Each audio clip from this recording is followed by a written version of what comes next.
नमस्ते साथीहरू, स्वागत छ तपाईहरूलाई मेरो यस युट्युब च्यानल सेयर समरीमा। आज चाहिँ हामी नेप्सेको टेक्निकल एनालाइसिस गरेर हेर्दैछौँ। आज चाहिँ सेप्टेम्बर 2 थर्सडेको दिन छ र आज चाहिँ मार्केटले चाहिँ के कस्तो बिहेभ गर्यो त्यो चाहिँ हामी हेर्दैछौँ है त। मैले 2-3 दिनदेखि त चाहिँ कन्टिन्युस नेप्सेको चाहिँ एनालाइसिस गरेर हालिरहेको छु र मैले चाहिँ पिच फर्कबाट चाहिँ नेप्सेलाई हेरिरहेको थिएँ होइन। र मैले यो एरियाहरूबाट चाहिँ नेप्से जहिले पनि करेक्सनपछि फर्केको र यसपालि पनि यो एरियाबाट फर्किने सम्भावना रहेको कुरा गरेको थिएँ। तर आज चाहिँ यो पिच फर्कको चाहिँ लोवर ट्रेन्ड लाइनबाट मार्केट नफर्किकन चाहिँ अलिकति तल नै गएर क्लोज भएको छ। यो चाहिँ एउटा राम्रो कुरा चाहिँ भएन। र अर्को कुरा चाहिँ के भइरहेको छ भन्दाखेरि जहिले पनि मार्केट चाहिँ करेक्सन्स कम्प्लिट गर्दाखेरि चाहिँ 5 डेको मुभिङ एभरेज चाहिँ 20 डेको मुभिङ एभरेज भन्दा नजिकै आएर चाहिँ फर्केको चाहिँ हामी जहिले पनि देख्न सक्छौँ है त। यो चाहिँ म तपाईँहरूलाई अलिकति राम्रोसँग देखाउन 5 डेको मुभिङ एभरेज चाहिँ 20 डेको मुभिङ एभरेजको चाहिँ नजिकै आएर चाहिँ फर्केको चाहिँ हामीले देख्छौँ होइन।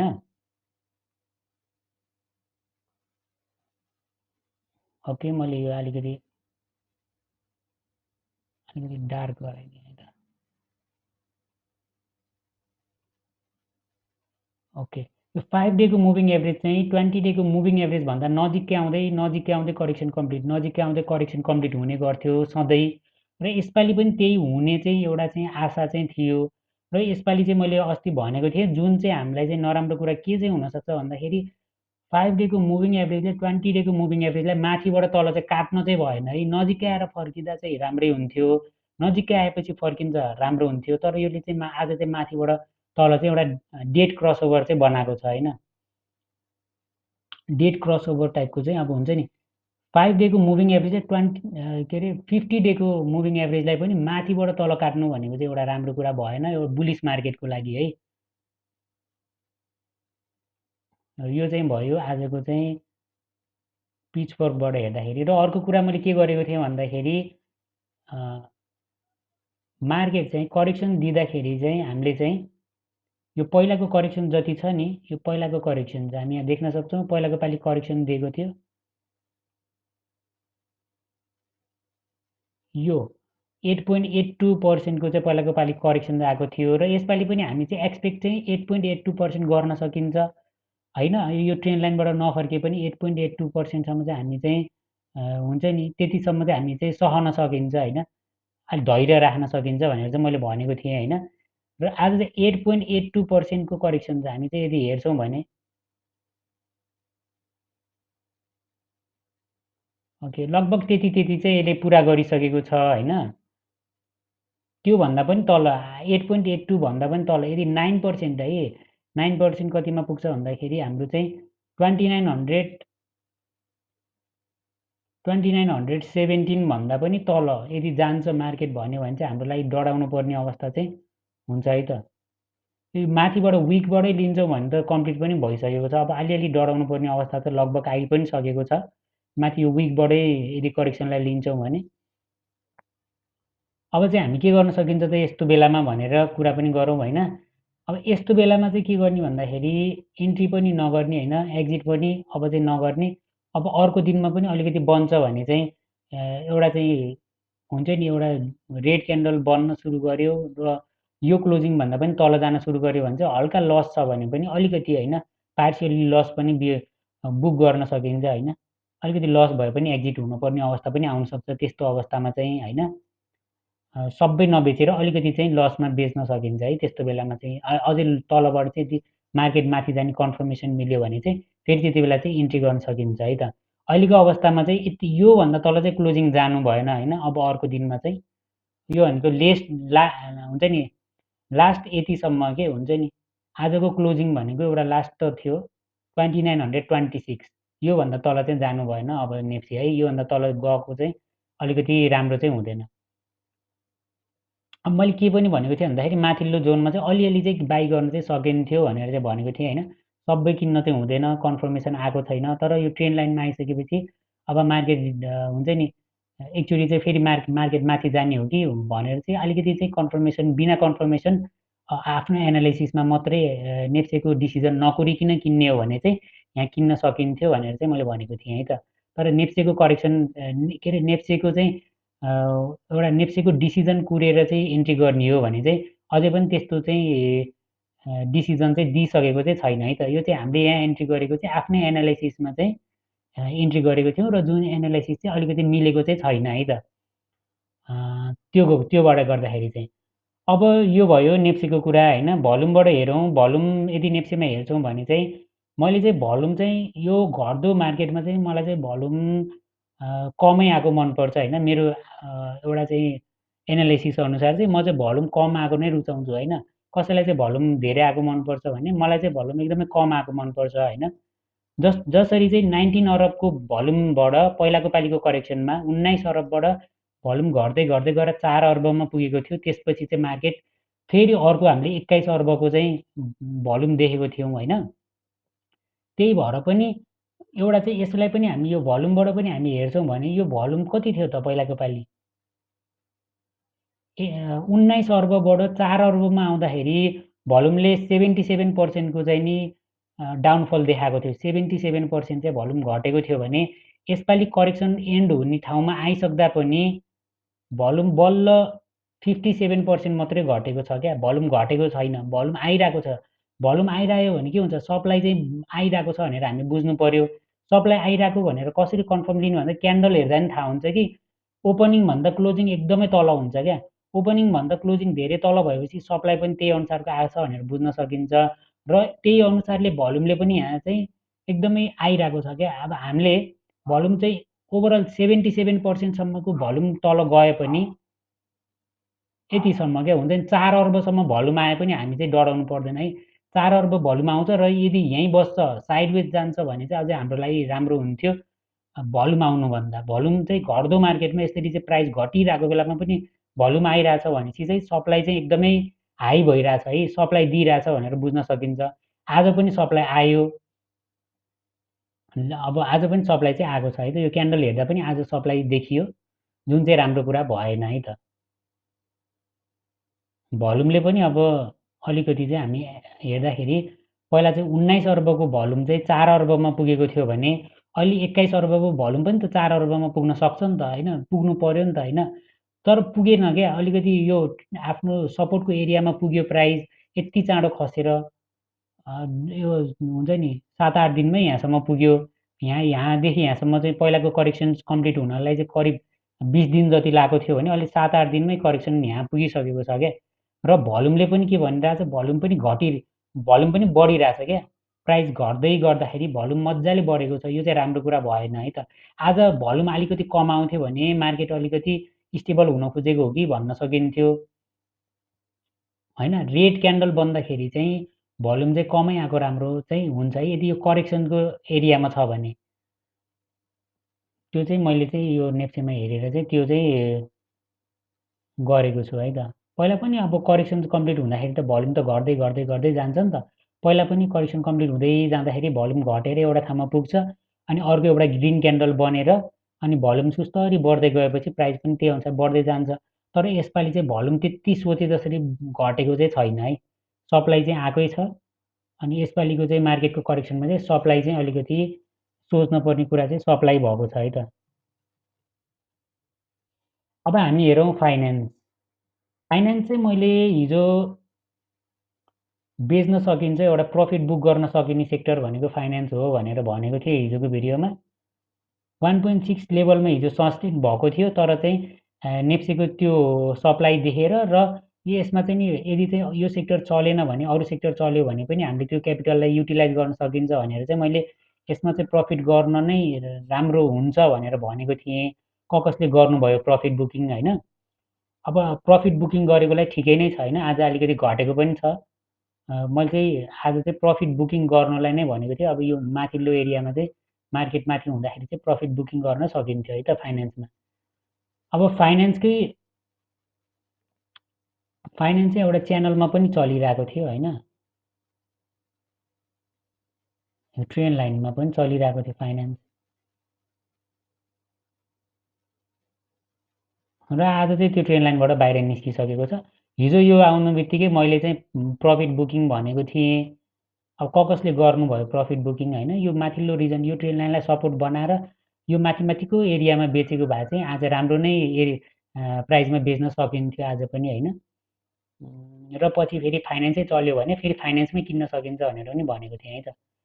यो भयो फाइनेन्सको लागि चाहिँ प्रफिट बुकिङ गर्न सकिन्थ्यो आज भने अब किन्नको लागि अथवा बेच्नको लागि अब समय पनि छुटिसकेको छ। यो एरियामा एउटा सपोर्ट पनि छ। अझै पनि नेप्से तल जान सुरु गर्छ भन्दाखेरि त्योभन्दा पनि अब नेप्से अझै पनि तल जान सुरु गर्यो भने अलिअलि लस छ भने पनि थोरै थोरै होइन, सबै चाहिँ बेच्न सकिन्न होइन, गाह्रै हुन्छ। तर अलिअलि चाहिँ लस भए पनि बुक गर्नुपर्ने अवस्था पनि आउन सक्छ है त। तर अहिले चाहिँ त्यो भनिहाल्ने अवस्था छैन होइन, नेप्से सपोर्टमै छ। अब त्यहाँबाट त बढ्नुपर्ने हो नेप्से होइन, त्यहाँबाट पनि घट्न सुरु गर्यो भने चाहिँ अलिकति गाह्रै हुन्छ है त। डेभलपमेन्ट ब्याङ्क होइन, डेभलपमेन्ट ब्याङ्क त हिजो अलिअलि सस्टेन हुन खोजेको जस्तो देखिएको थियो होइन, तर आज चाहिँ घटेको छ।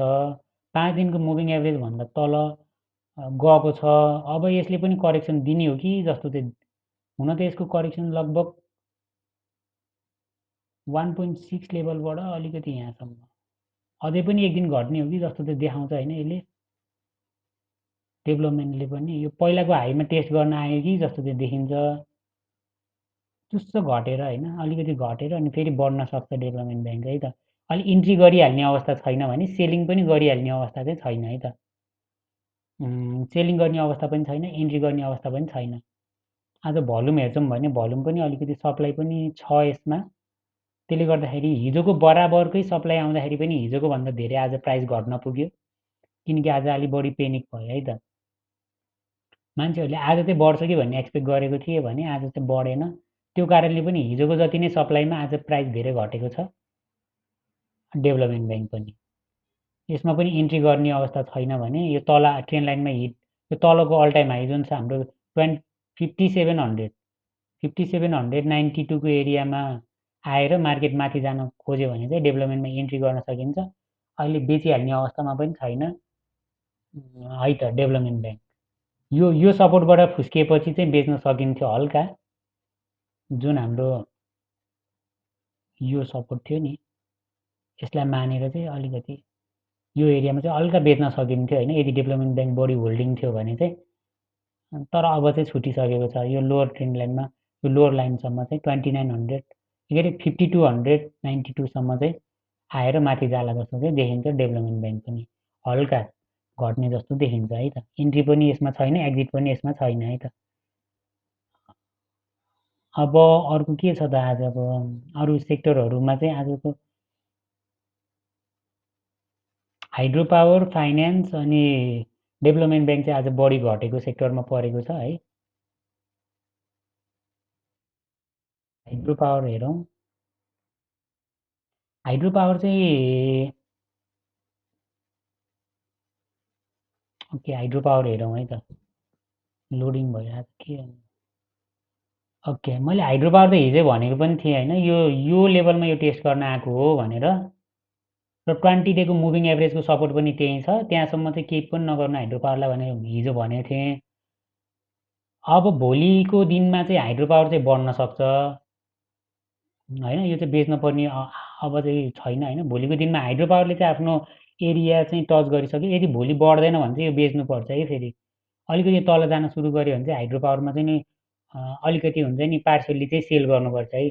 अब 100 किता छ भने अब तल जान सुरु गऱ्यो भने हुन्छ नि अब 100मा चाहिँ 30-40 किता त्यसरी फाल्नुपर्छ है। किनकि तल गएर बढ्न सुरु गऱ्यो भने फेरि हामी त्यसलाई किन्न सकिन्छ। तर यदि तल गएर बढ्न सुरु गरेन भने त्यो तल गएको गऱ्यो भने फेरि कहाँसम्म जाने भनेर थाहा नै हुँदैन, हामी यहीँ अड्केर बस्छौँ होइन, त्यो हुनसक्छ। त्यही भएर चाहिँ अहिले चाहिँ हाइड्रो पावर चाहिँ एकदमै राम्रो सपोर्टको एरियामा आइसकेको छ। पहिलाको हाई जुन छ त्यो लेभलमा आउन सक्छ भनेर चाहिँ मैले भनेको पनि थिएँ हाइड्रो पावरको लागि हिजै। यो 20 के अरे यो 50 डेको मुभिङ एभरेज क्या, 50 डेको मुभिङ एभरेजको नजिकै र यो पहिलाको हाईको सपोर्ट, यो दुइटाको सपोर्ट लिएर चाहिँ हाइड्रो पावर बस्न सक्छ, त्यहाँसम्म घट्न सक्छ भनेर चाहिँ मैले भनेको थिएँ त हाइड्रो पावरको लागि। यो भयो हाइड्रो पावर। अब अर्को के सेक्टर छ त? Hydro power finance development bank 3टा घटेको सेक्टर भयो होइन। अब अरू अरू चाहिँ त्यही छ है त। अब नेप्से नै घटिरहेको छ। अब हामी चाहिँ त्यही नेप्सेलाई नै वेट गर्नुपर्छ। नेप्से बढ्दाखेरि अरू बढ्ने हो। अब आज चाहिँ माइक्रो हेरौँ है, माइक्रो फाइनेन्स यो पनि एउटा आफ्नो सपोर्टको एरियामा आएको जस्तो लागेको थियो मलाई। त्यही हो, यो पनि 50 डेको मुभिङ एभरेजको सपोर्टमा आएको छ माइक्रो फाइनेन्स होइन। माइक्रो फाइनेन्स योभन्दा चाहिँ घट्नु हुँदैन। यो पहिलाको हाई र यो एरियामा चाहिँ माइक्रो फाइनेन्सको सपोर्ट छ। योभन्दा तल चाहिँ माइक्रो फाइनेन्स जानु हुँदैन है त।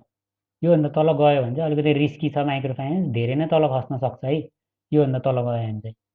त्यही भएर माइक्रो फाइनेन्स पनि अलिकति वेट एन्ड वाचको सिचुएसनमा चाहिँ माइक्रो फाइनेन्स हुने साथीहरूले चाहिँ अलि राम्रोसँग हेर्नुपर्ने अवस्थामा छ है त। माथि गयो भने त ठिकै नै छ, यहाँबाट माथि नै जानुपर्छ। माथि कि त साइडवेज गयो भने त अब ठिकै नै छ होइन।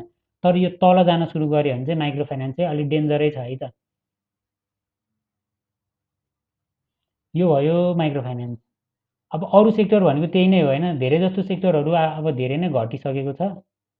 अब आज चाहिँ हाइड्रो पावर आफ्नो सपोर्टको एरियामा आइसकेको छ। अनि डेभलपमेन्ट ब्याङ्कको पनि अघि गरिहाल्यौँ एनालिसिस। यो छ आजको त्यो मेन सेक्टरहरूको एनालिसिस है त। अब अरू सेक्टर भनेको के अरे नेप्से बढ्दाखेरि बढ्ने सेक्टरहरू भयो है त। अब अब चाहिँ साथीहरूले कमेन्ट गर्नुभएको थियो, त्यो स्टकहरू चाहिँ म हेर्छु होइन। आरएलएफएल कमेन्ट गर्नुभएको थियो मेरो भिडियोमा। ओके, आरएलएफएल चाहिँ 700मा चाहिँ क्लोज भएको रहेछ। मैले चाहिँ आरएलएफएल सोध्ने साथीलाई चाहिँ के भन्थेँ भन्दाखेरि 705सम्म चाहिँ आउन सक्छ भनेर भनेको थिएँ होइन। आज यदि फाइनेन्सले ट्रेन्ड देखाएन भने चाहिँ 705सम्म चाहिँ आउन सक्छ भनेर भनेको थिएँ। तर अलिकति धेरै नै आएको छ, 700सम्म चाहिँ आएको छ है त। अब त्यो साथीले चाहिँ के भन्नुभएको थियो भन्दा यता माथितिर चाहिँ 745 अथवा यतैतिर किनेको भन्नुभएको थियो। सायद यो क्यान्डलमा किन्नु भएको थियो होला 26 अगस्तमा। त्यो दिनमा किन्नुभएको थियो र आज खातामा आइसकेको थियो भने चाहिँ तपाईँले चाहिँ यदि प्राइस पहिला चाहिँ मैले 705 भनेको थिएँ होइन। तपाईँले चाहिँ यो माथिल्लो एरियामा चाहिँ आज चाहिँ फाइनेन्सले ट्रेन्ड नदेखाउने जस्तो भइसकेपछि अलिकति माथिल्लो एरियामा बेचेर अनि तलको एरियामा फेरि किन्न सक्नुहुन्थ्यो क्या। त्यो गर्न सक्नुहुन्थ्यो। तर अलिकति रिस्की चाहिँ हुन्थ्यो। तल नै गएर चाहिँ फेरि अझै तल गइदिएको भए के हुन्थ्यो भन्ने कुरा चाहिँ हुन्थ्यो। तर अलिकति रिस्क लिन चाहनेले चाहिँ यो लोवर ट्रेन्ड लाइनमा किनेर माथिल्लोमा बेच्न सकिन्थ्यो। यदि माथिदेखि तल आएको प्राइस थियो भने चाहिँ माथि बेचेर अनि तल चाहिँ किन्न सकिन्थ्यो है त। किनकि पहिल्यै खातामा हुन्थ्यो आफूसँग अनि बेच्यो भने नि आफूले ट्रान्सफर गर्न सकिन्थ्यो नि त। अनि माथि किनेको सेयर चाहिँ आफूले चाहिँ यहाँ बेचेर अनि फेरि तल चाहिँ फेरि किन्न सकिन्थ्यो। अनि ट्रान्सफर पनि गर्न सकिन्थ्यो। अनि त्यो पनि गर्न सकिन्थ्यो, तर अलिकति रिस्की चाहिँ हुन्थ्यो। रिस्क लिन सकिन्थ्यो भने त्यो पनि गर्न सकिन्थ्यो। एउटा त्यो चाहिँ हुनसक्थ्यो। होइन भने ठिकै नै छ, यो ट्रेन्ड लाइनभन्दा भित्र छ, होल्ड गर्न सकिन्छ। अब योभन्दा तल जान सुरु गऱ्यो भने चाहिँ यसलाई पनि यो चाहिँ योभन्दा तल चाहिँ नजाला है। योभन्दा तल चाहिँ नजानु पर्ने हो। योभन्दा पनि तल गयो भने चाहिँ अलिकति गाह्रो हुन्छ है त, बेच्नुपर्ने। पार्सियल्ली बेचेर थोरै हो आफूसँग कति छ त्यसको आधा बेच्ने। अनि त्यसपछि कहाँ गएर फर्किन सुरु गर्छ अनि त्यहाँ गएर चाहिँ त्यो बेचेको पैसाले फेरि किन्ने क्या। हो त्यो गर्न चाहिँ सकिन्छ। यो चाहिँ आरएलएफएलमा है त। अनि यसको चाहिँ अझै अरू हेरौँ न त के चाहिँ रहेछ त। यसलाई यहीँबाट तान्ने। त्यो चाहिँ गर्न सकिन्छ। यदि यो ट्रेन लाइनभन्दा बाहिर जान्छ भने चाहिँ आफूसँग जति किता छ त्योभन्दा अलिकति चाहिँ बेचिदिने। तर सुरुमै बेच्ने है, धेरै घटिसकेपछि चाहिँ नबेच्ने। सुरुमै बेच्न सक्यो भने चाहिँ त्यहाँ अलिकति बेचेर अनि तल आउँदाखेरि फेरि किन्न सकिन्छ है त्यहीले। 1.6 लेभलमा फेरि आयो भने फेरि इन्ट्री गर्न सकिन्छ। जुन आफूले बेचेको थियो त्यहीले चाहिँ फेरि इन्ट्री गर्न सकिन्छ। तर त्यसको लागि फेरि नेप्से पोजिटिभ हुनु पऱ्यो है। मेन कुरा भनेको त्यही नै छ। अर्को साथीले चाहिँ एनटिसी भनेर चाहिँ कमेन्ट गर्नुभएको थियो है। एनटिसी चाहिँ एकदमै नराम्रोसँग तल गइरहेको छ होइन। यसले त माथिबाट डेट क्रसओभर बनाएको पनि रहेछ। यो अलिकति रिस्की पनि हुन्छ है यस्तो स्टकहरू। भोल्युम पनि खासै छैन है एनटिसीमा। अब यसको लागि के छ त भन्दाखेरि यो एरिया यो यहाँ पनि लगभग आइ पनि सकेको रहेछ। अब फर्किनुपर्छ है एनटिसी चाहिँ। अब यहाँबाट फर्किएन भने चाहिँ यो गाह्रै छ। यहाँ फेरि धेरै नै लस भयो होला अब एनटिसी होल्ड गर्ने साथीहरूलाई। यसले बेच्ने मौका पनि खासै दिएको छैन, लगातार घटिरहेको छ। क्लोजिङभन्दा अर्को क्लोजिङ लोएस्ट लोएस्ट लोएस्ट हुँदै आएको छ, बेच्ने मौकै दिएको छैन राम्रोसँग। यहाँ एक दिन चाहिँ बेच्ने मौका दिएको रहेछ, तर अब चाहिँ बााउन्स हुन्छ होला सायद छिटै नै। यो सपोर्टको एरियामा छ, योभन्दा माथि गएछ भने चाहिँ अब यसको केही न्युज आउला अथवा केही आउला, त्यो बढाउनलाई हल्ला केही आउला होइन, त्यस्तो आएको बेलामा चाहिँ बेच्न सकिन्छ है त। अब यसको हिस्ट्री हेरौँ है त, यसको प्राइस कहाँसम्म पुगेर रहेछ त, खतरा पो देखियो त।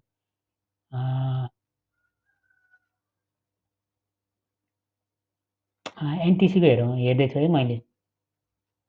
एनटिसीको होल्ड गर्ने साथीहरूको लागि यसको चाहिँ अल टाइम हाई नै अब 925 रहेछ, जुन चाहिँ 2018को कुरा रहेछ।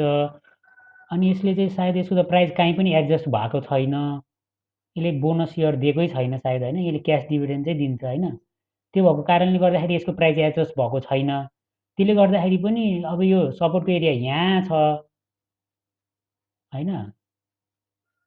यो एनटिसी होल्ड गर्ने साथीहरूलाई है, यो एरियाबाट यो बााउन्स हुनुपर्छ है, यो एरियाबाट यो बााउन्स हुनुपर्छ।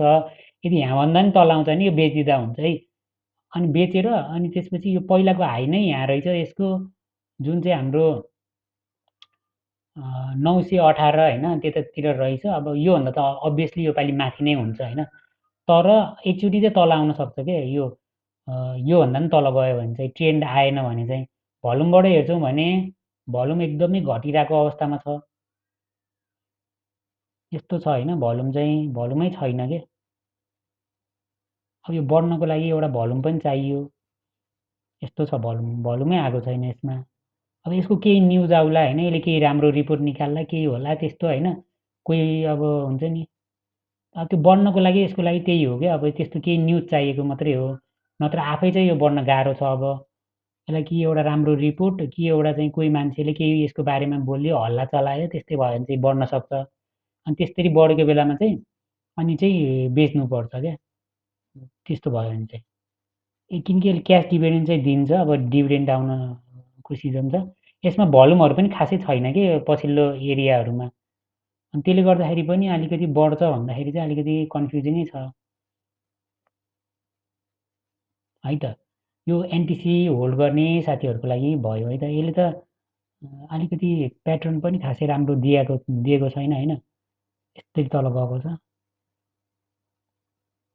जब यो प्याटर्नबाट यो आउट गएको थियो नि यो दिनमा, अनि यो दिनमा भोल्युम चेक गर्नुपर्थ्यो क्या। यो दिनमा टक्क भोल्युम चेक गर्ने, सेलिङको भोल्युम कतिको छ, अनि यो ट्रेन लाइनबाट बाहिर जाने बित्तिकै यहाँनिर बेचिदिन सकिन्थ्यो कि, एकचोटि त्यहाँ बेच्न सकिन्थ्यो। अर्कोचोटि यो एरियामा, यसको यो पहिलाको हाई छ नि, यो हाई जुन चाहिँ 1254को एरिया हो, योभन्दा तल क्लोजिङ दिएपछि ल अब यसको चाहिँ तलको सपोर्ट तलै छ भनेर चाहिँ त्यहाँतिर बेचिदिनु हुन्थ्यो। अब त सपोर्टको एकदमै नजिकै छ, अब चाहिँ यो होल्डै गर्ने, अनि त्यसपछि त्योभन्दा पनि तल गयो भने चाहिँ बल्ल बेच्ने के। बेच्दाखेरि पनि अब त धेरै नै घाटा भयो होला जस्तो लाग्छ होइन, यो त एकदमै घट्यो। अब धेरै घटिसकेको छ क्या यो एनटिसी चाहिँ। अब केही समय चाहिँ अलिकति बढ्ला होइन, यो नेप्से माथि जाँदाखेरि झ्याप्पै बढ्न सक्छ। त्यो बढेको बेलामा चाहिँ आफूले मौका पारेर अब त्यो हेरेर होइन, भोल्युमलाई पनि हेरेर अनि त्यति बेला चाहिँ एक्जिट गर्न सकिन्छ है त। एनटिसीको कुरा भयो होइन। अर्को साथीले के भन्नुभएको थियो भन्दाखेरि शिवश्री हाइड्रो पनि भन्नुभएको थियो होइन एकजना साथीले कमेन्टमा। अब मेरो खासै कमेन्ट आउँदैन होइन, कमेन्ट पनि याद हुन्छ क्या। शिवश्री हाइड्रो भन्नुभएको थियो त्यो साथीले। अब शिवश्री हाइड्रो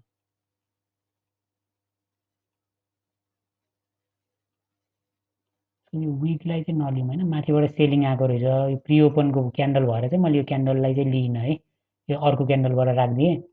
अनि त्यही अनुसार अरू ट्रेडरहरूले पनि त्यही क्यान्डललाई राखेको रहेछन् होइन। अनि त्यही भएर 2.6 लेभल मानेर अनि त्यहाँ यहाँनिर चाहिँ सेल गरेको छन् होइन। अनि यसमा चाहिँ के भइरहेछ, आज चाहिँ माथिबाट तल चाहिँ मुभिङ एभरेजले 5 दिनको मुभिङ एभरेजले चाहिँ 50 दिनको के अरे 20 दिनको मुभिङ एभरेजलाई माथिबाट तल चाहिँ काटेको छ है त। डेट क्रसओभर भएको छ, यो राम्रो कुरा चाहिँ भएन। अब यदि प्रफिटमै हुनुहुन्छ भने चाहिँ यो क्यान्डल जुन क्यान्डल छ नि, यो क्यान्डलको एरियाभित्रै बस्दाखेरि प्राइस यहीँभित्र बस्दाखेरि चाहिँ बेच्न सकिन्छ। तर अब चाहिँ के छ भन्दाखेरि हाइड्रो पावर सपोर्टको एरियामा पुगिसक्यो क्या। अब हाइड्रो पावर सपोर्टको एरियामा पुगिसक्दाखेरि यो त माथि जान्छ, हाइड्रो पावर एकचोटि चुस्त माथि जाँदाखेरि यो पनि माथि जान्छ। त्यति बेला हाइड्रो पावरमा भोल्युम कति आउँछ त्यो हेर्नु होला। भोल्युम एकदमै राम्रो आयो भने चाहिँ केही समय चाहिँ माथि नै बस्छ भनेर चाहिँ अनुमान लगाउन सकिन्छ। अब चाहिँ यही हो यो घट्ने भनेको। अब योभन्दा नि तल घट्यो, हाइड्रो पावर त्यो आफ्नो ट्रेन्डभन्दा नि तल गयो भने चाहिँ यो बेच्नुपर्छ है त। यहाँभन्दा तल चाहिँ यो घट्नु भएन क्या, शिवश्री हाइड्रो। अनि के अरे हाइड्रो पावर है, हाइड्रो पावर इन्डेक्सलाई पनि हेर्नु होला। हाइड्रो पावर इन्डेक्स सपोर्टको एरियामा छ। हाइड्रो पावर इन्डेक्स त्योभन्दा तल क्लोजिङ दियो भने चाहिँ बेच्न सकिन्छ है त। लस छ भने पनि अलिकति पार्सियल्ली चाहिँ बेच्न सकिन्छ है त। यो भनेको शिवश्री हाइड्रो भयो है। अर्को चाहिँ खानीखोला केकेएचसी पनि भन्नुभएको थियो एकजना साथीले। केकेएचसी आज पोजिटिभ क्लोज भएको रहेछ होइन, यो राम्रै कुरा भयो केकेएचसी होल्डरको लागि। अब यसमा चाहिँ मेन कुरा के छ भन्दाखेरि यहाँ यो दिनमा चाहिँ जुन भोल्युम आएको छ नि, यसले नै चलाएको हो यो सबै होइन। यहाँदेखि यहाँसम्म बढ्दाखेरि यही भोल्युमले चलाएको हो। अब यो भोल्युम यहाँ छ, अब यहाँ इन्ट्री यो भोल्युमको अब हामीलाई त थाहा हुन्न नि त। यो आइसकेपछि अर्को दिन चाहिँ हामीले थाहा पाइन्थ्यो होइन, यहाँ इन्ट्री गर्न सकिन्थ्यो। अनि त्यसपछि यो दिनको इन्ट्री गरेकोहरू यहाँ निस्किसकेछ क्या, यहाँ हेर्नु न, यो दिनमा निस्किसकेछ। अब यो दिनमा निस्किसके पछाडि अब अर्को दिनमा चाहिँ अब बाठो मान्छेहरूले अब यो दिनमा निस्क्यो, यहाँ इन्ट्री गरेको यहाँ निस्केपछि अब त्यसपछि यो बिचमा इन्ट्री गर्नेहरू अरू यहाँ एक्जिट गरे होइन। अब एक्जिट गरिसके पछाडि अर्को दिनमा भोल्युम एकदमै कम आएको छ क्या, यहाँ एकदमै कम आएको छ भोल्युम। यो किन भयो भन्दाखेरि यो खानीखोलाको चाहिँ एकदमै एक्सपर्ट ट्रेडरहरू छन् कि खानीखोलामा। यो ट्रेन लाइन तानौँ होइन।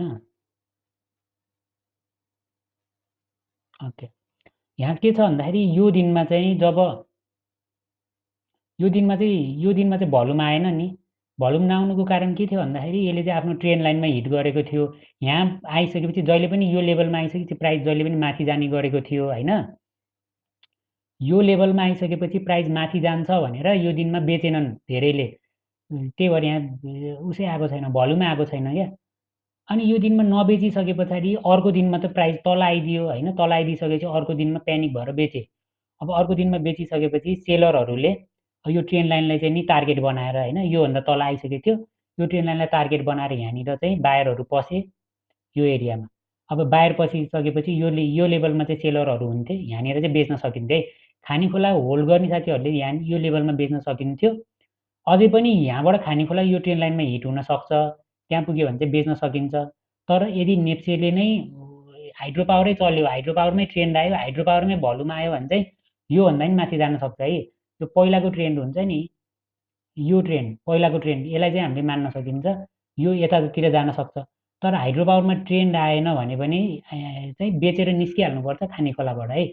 खानीखोला चाहिँ यो लेभलमा पुग्न सक्छ। यहाँ चाहिँ अब आजै पनि डर लाग्थ्यो भने आजै पनि एक्जिट गर्न सकिन्थ्यो, किनकि अब हाइड्रो पावरै चल्छ कि चल्दैन थाहा छैन नि त अहिले, त्यो भएको कारणले। तर केही पनि छैन, ठिकै छ होइन, यहाँ माथिल्लो एरियामा चाहिँ बेच्न सकिन्छ। खानीखोलाको लागि 550 40 त्यतातिर माथि गइसकेपछि चाहिँ बेच्न सकिन्छ है त। हस्त साथीहरू यति नै थियो आजको चाहिँ भिडियो पनि धेरै लामो भयो होला। आगामी दिनमा पनि यस्तै भिडियोहरू बनाएर लिएर आउँछु। हस्त।